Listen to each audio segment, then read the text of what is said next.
من صلصال كالفخار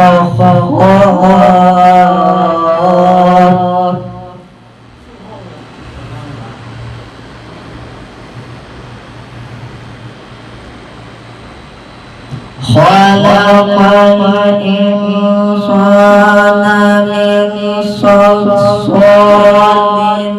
كالفخار وخلق الجن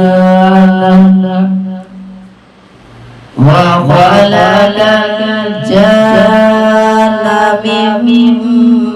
مارج من نار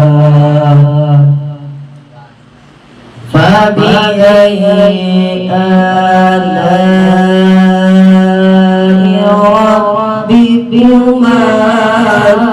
تكذبان